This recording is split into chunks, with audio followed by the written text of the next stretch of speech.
Istanbul 1566 ایک کھلی قبر کے کنارے ایک بوڑھا عالم شیخ الاسلام مفتی اعظم اپنے ہاتھوں میں ایک چھوٹا سا صندوق پکڑے ہوئے ہیں جس کا تالا ابھی ابھی توڑا گیا ہے۔ اندر سونا نہیں، ہیرے نہیں، کسی خزانے کا نقشہ نہیں، بلکہ اندر کاغذ ہیں، صرف اور صرف کاغذ، جنہیں پڑھ کر وہ عالم زارو قطار رو رہا ہے۔ یہ کاغذات مرنے والے کی وصیت کے مطابق اس کی قبر میں ساتھ دفن کرنے کے لیے رکھے گئے تھے، اس کی قبر میں کہ جس نے 46 سال تک 3 بر اعظموں پر راج کیا، جسے یورپ دی میگنیفیسنٹ کہتا تھا اور مسلمان خلیفۃ المسلمین سلطان السلاطین۔ لیکن وہ مرتے وقت یہ کاغذات قبر میں کیوں لے جانا چاہتا تھا، اور آخر ان کاغذات میں ایسا کیا تھا کہ شیخ الاسلام رو پڑا؟ یہ کہانی ہے اس صندوق کی، اس صندوق کے مالک کی جس نے قانون بنایا۔ یہ تھا دنیا کا طاقتور ترین انسان، سلیمان عالی شان، وہ کہ جس نے ایک ہاتھ سے یورپ کے در و دیوار ہلا دیے تو دوسرے ہاتھ سے اپنی محبوبہ کے لیے زیورات بنائے، ایک ہاتھ سے قانون بنایا لیکن دوسرے ہاتھ سے اپنے سب سے عزیز دوست اور پھر اپنے سب سے پیارے بیٹے کی موت کا حکم دیا۔ لیکن کیوں؟ آج دریچہ پر سلیمان عالی شان میں یہی کہانی ہے جو ہمیں بتائے گی کہ تاریخ کبھی بلیک نہیں ہوتی، یہ کبھی وائٹ نہیں ہوتی، یہ گرے ہوتی ہے، اور ہاں اس کے کریکٹرز بھی۔ آج کی کہانی کا ہیرو ہی اس کہانی کا ولن بھی ہے، جس کی کہانی میں ایک سوال چھپا ہے، ایسا سوال جو ہر طاقتور انسان سے، ہر ریاست سے، ہر نظام سے پوچھا جانا چاہیے کہ کیا قانون ضمیر سے بھی بڑا ہوتا ہے؟ ستمبر 1520 استنبول کے توپ قاپی محل میں موت کی خاموشی ہے۔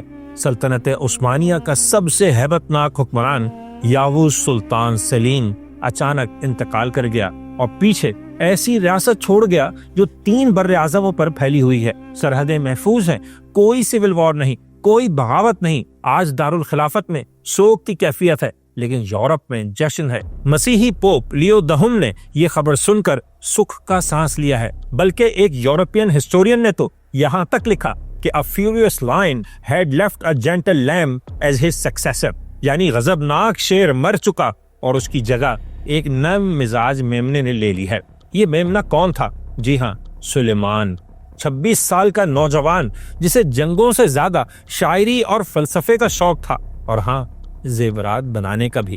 یہ سب دیکھ کر تو دشمن پر بھی یہی امپریشن گیا کہ خطرہ ٹل گیا ہے، یہ لڑکا اپنے باپ جتنا خطرناک نہیں ہے، اور یہی یورپ کی سب سے بڑی مس کیلکولیشن تھی۔ وہ بھول گیا تھا کہ خاموشی کمزوری نہیں ہوتی۔ سلیمان ایک بات اچھی طرح جانتا تھا کہ جیو پالیٹکس کس بلا کا نام ہے۔ وہ دیکھ رہا تھا کہ ہولی رومن امپائر کا بادشاہ چارلز پنجم ایک گلوبل پاور بننے کا خواب دیکھ رہا ہے، اور سلیمان کو پتا تھا کہ اگر اس نے فوراً اپنی ہیبت قائم نہیں کی، اپنا سافٹ امیج ختم نہیں کیا، تو پورا یورپ مل کر سلطنت پر ٹوٹ پڑے گا۔ اور اپنا رعب و دبدبہ دکھانے کے لیے سلطان سلیمان نے آتے ہی 2 ٹارگٹ چن لیے، وہ بھی ایسے جنہیں اس کے عظیم پردادا سلطان محمد فاتح بھی حاصل نہیں کر پائے تھے۔ پہلا، بلغراد، آج ملک سربیا کا کیپٹل، جو اس وقت ہنگیرین امپائر کا حصہ تھا اور اسے یورپ کا دروازہ کہتے تھے۔ یورپ کا یقین تھا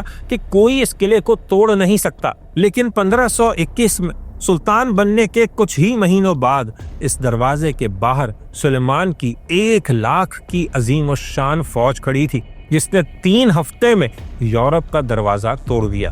بلغراد فتح ہو گیا۔ اس کی فضاؤں میں پہلی بار اذان کی آواز گونجی۔ سلطان سلیمان نماز جمعہ کے لیے نکلا۔ جہاں فاتح ناکام ہوا تھا وہاں سلیمان سجدہ شکر ادا کر رہا تھا۔ اب یورپ کانپ رہا تھا کہ سلیمان آگے بڑھے گا، بڈاپسٹ کی طرف آئے گا، یا پھر اس سے بھی آگے ویانا کی طرف۔ لیکن نہیں، سلیمان کی نظریں کہیں اور تھیں، بلغراد سے ہزاروں کلومیٹر دور بحیرہ روم کے ایک جزیرے پر جو سلطنت عثمانیہ کے گلے کی ہڈی بنا ہوا تھا۔ یہ تھا روڈز، جہاں نائٹس آف سینٹ جان کا قبضہ تھا، وہ صلیبی جنگجو جو اب سمندری قزاق بنے ہوئے تھے، حاجیوں کے جہاز لوٹتے، مصر اور ترکی کے بیچ ٹریڈ روٹس کو برباد کرتے اور مسلمانوں کو پکڑ کر انہیں غلام بنا کر بیچ ڈالتے۔